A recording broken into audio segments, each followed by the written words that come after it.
The Raven by Edgar Allen Poe. Once upon a midnight dreary, while I pondered, weak and weary, over many a quaint and curious volume of forgotten lore, while I nodded nearly napping, suddenly there came a tapping, as someone gently rapping at my chamber door. "'Tis some visitor," I muttered, tapping at my chamber door. "Only this, and nothing more." Distinctly I remember it was in bleak December, and each separate dying ember wrought its ghost upon the floor.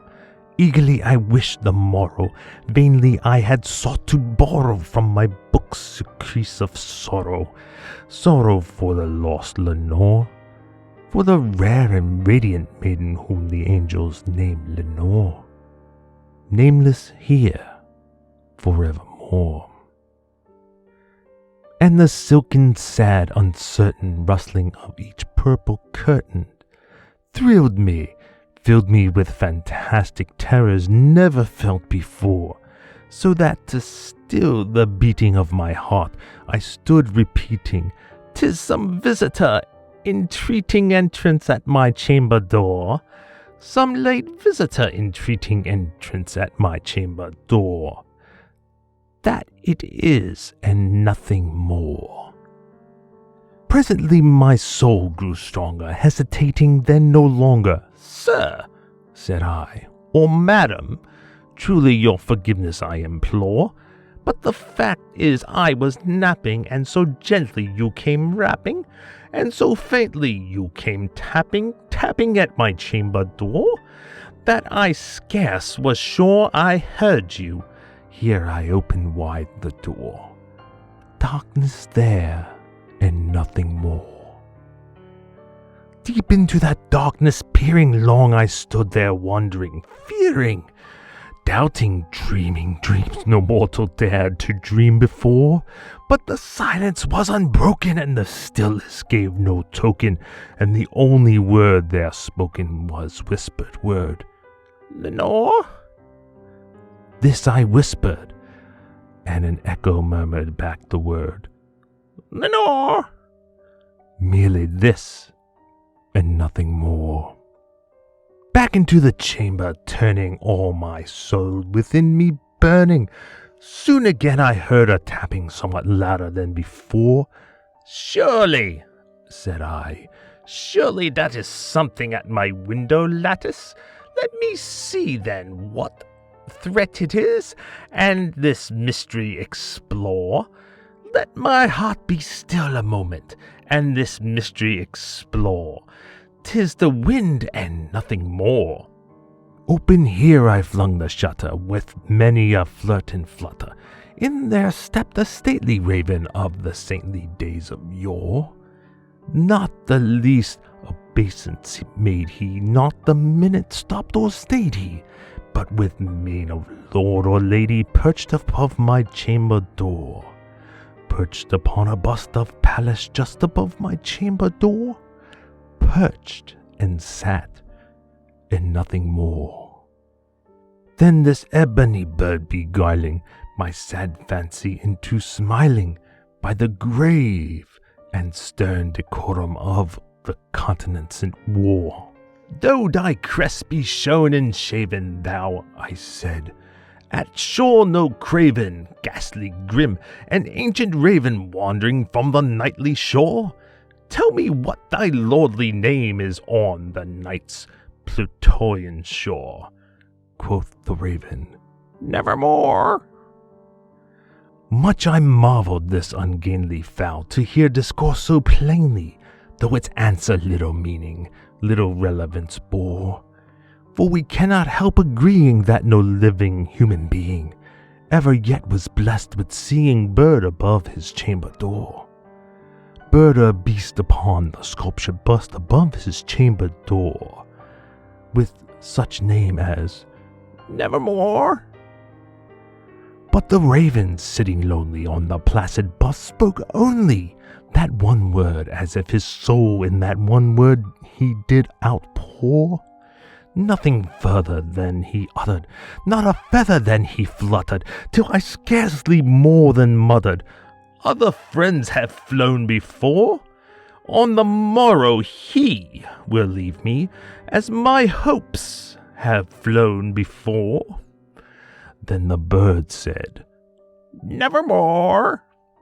Startled at the stillness broken by replies so aptly, "Doubtless," said I, "what it utters is its only stock in store, caught from some unhappy master, who, unmercifully disaster, followed fast and followed faster, till his songs unburdened bore, till the dirges of his hope that melancholy burden bore, of nevermore." But the raven still beguiling my fancy into smiling, straight I wheeled a cushioned seat in front of bird and bust and door. Then upon the velvet sinking, I betook myself to linking fancy unto fancy, thinking, what is this ominous bird of yore? What this grim, ungainly, ghastly, gaunt, and ominous bird of yore meant in croaking, "Nevermore"? This I sat engaged in guessing, but no syllable expressing to the fowl whose fiery eyes now burned into my bosom's core. This and more I sat divining with my head at ease reclining on the cushion's velvet lining, that the lamplight glowed o'er, but whose velvet violet lining with the lamplight gloating o'er, she shall press, nevermore. Then methought the air grew denser, perfumed from an unseen censer, swung by seraphim whose footfalls tinkled on the tufted floor. "Wretch," I cried, "thy God hath lent thee, by these angels he hath sent thee, respite, and nepenthe from thy memories of Lenore? Quaff, oh quaff this kind of nepenthe, and forget this lost Lenore." Quoth the raven, "Nevermore." "Prophet," said I, "thing of evil, prophet still, if bird or devil, whether tempter sent or whether tempest tossed thee here ashore, desolate yet all undaunted, on this desert land enchanted, on this home by horror haunted, tell me truly, I implore, is there balm in Gilead? Tell me, I implore." Quoth the raven, "Nevermore." "Prophet," said I, "thing of evil, prophet still, if bird or devil, by that heaven that bends above us, by that God we both adore, tell this soul with sorrow laden, if within the distant Aden it shall clasp a sainted maiden whom the angels name Lenore, clasp a rare and radiant maiden whom the angels name Lenore." Quoth the raven, "Nevermore."